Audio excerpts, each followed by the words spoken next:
Hai mai avuto la sensazione che qualcuno ti stia osservando, magari al buio, mentre sei nel letto, di notte?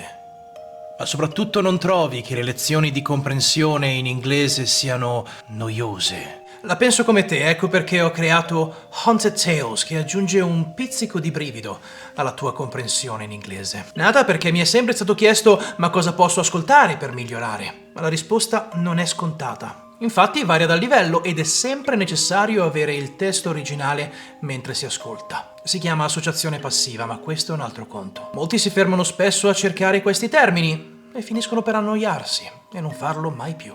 Ma non qui. Qui narrerò una storia tra le più paurose prese da Reddit. E non solo potrai seguire il testo in inglese, ma anche la sua traduzione in italiano. Se non riesci a capire proprio nulla, ti consiglio di guardare prima questo video in muto, così da leggere tutta la storia in italiano e poi ricominciarlo. Ma se sono solo poche parole, ho avuto cura di rendere ogni pagina molto leggibile, con a sinistra la parte in inglese, a destra quella italiana. Ho anche usato diversi colori per evidenziare le parole in inglese e le loro traduzioni, così che devi solamente spostare leggermente gli occhi.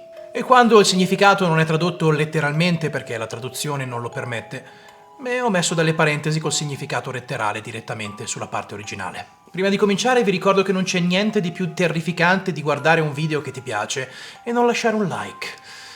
Dicono porti mala sorte. Inoltre, se non mi segui già, considera di cliccare il follow, a meno che questo non sia il tuo primo video. Capisco. In quel caso limitati al like. Ma se non è la prima volta che vedi un mio video, diciamo che spero solo che questa storia non capiti a te. Questa storia si intitola The Noise, by Express Ice 8409. I never believed stories about strangers secretly living in people's houses. I always assumed they were exaggerated internet tales or mental health cases. But what happened to me last year in Portland changed the way I think about privacy, safety, and what it means to be alone in your own home.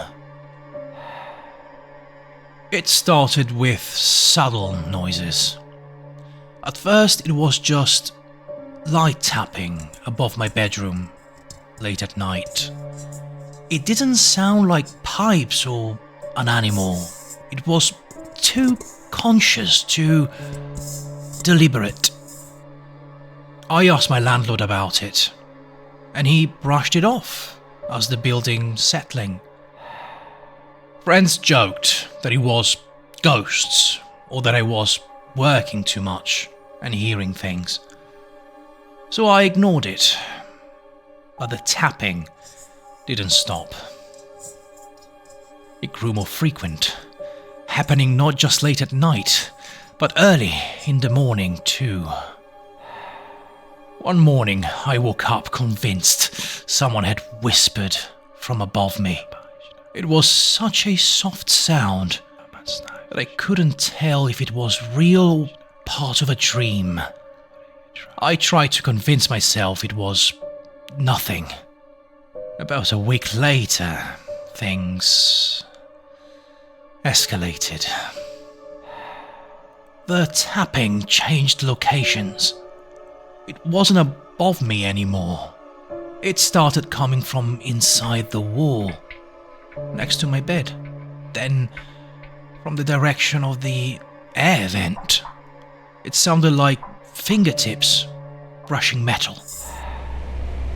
I turned off my fan to get rid of the background noise, and the room went heavy and silent. Then I heard breathing. Slow, controlled breathing. Not the kind of breathing you hear from a neighbor through a wall. This was close. Too close. I stared at the vent, my heart pounding.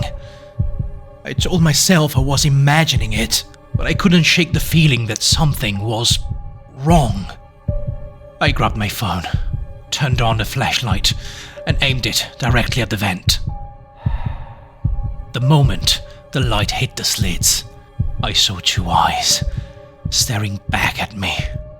Human eyes, wide open, unblinking, reflecting the beam of my flashlight like an animal caught in the headlights. I froze in place. The eyes didn't move. The breathing didn't change. It felt like whoever was behind that vent had been staring at me long before I turned on the light. Then the vent cover shifted. Not much, just enough to tell me that someone's fingers were hooked on the inside of it. My body reacted before my brain could. I grabbed my keys and ran out of the apartment, barefoot. I didn't stop until I was in the parking lot, calling 911 with shaking hands. I couldn't stop staring at my bedroom window from outside. At one point, the light flicked on, then off. Whoever was in the vent was now inside my room.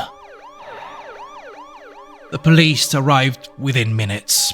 They checked my apartment, but didn't find anyone. Then they accessed the attic crawl space that ran above several units. It was tight and dusty, barely tall enough to crouch, but what they found made my skin crawl. Someone had been living up there. There was a sleeping bag, a stack of granola bar wrappers, empty water bottles, and a small pile of personal items that belonged to me. Hair ties, receipts I had thrown away, and a single sock I thought I'd lost in the laundry. There was also a flashlight, a cheap one, with dying batteries. Then they found a phone. The phone wasn't locked.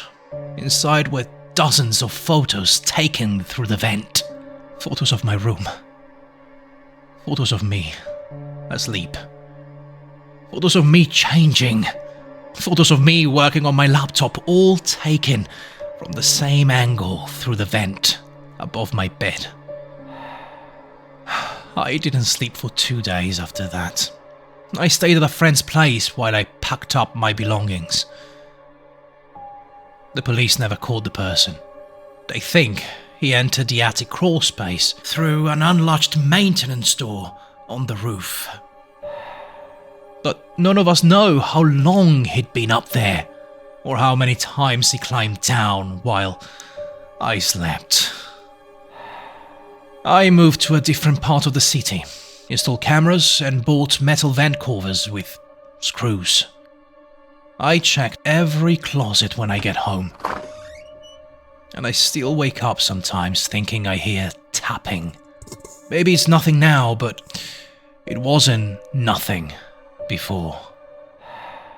People laugh about paranoia, but paranoia is just awareness, sharpened by experience.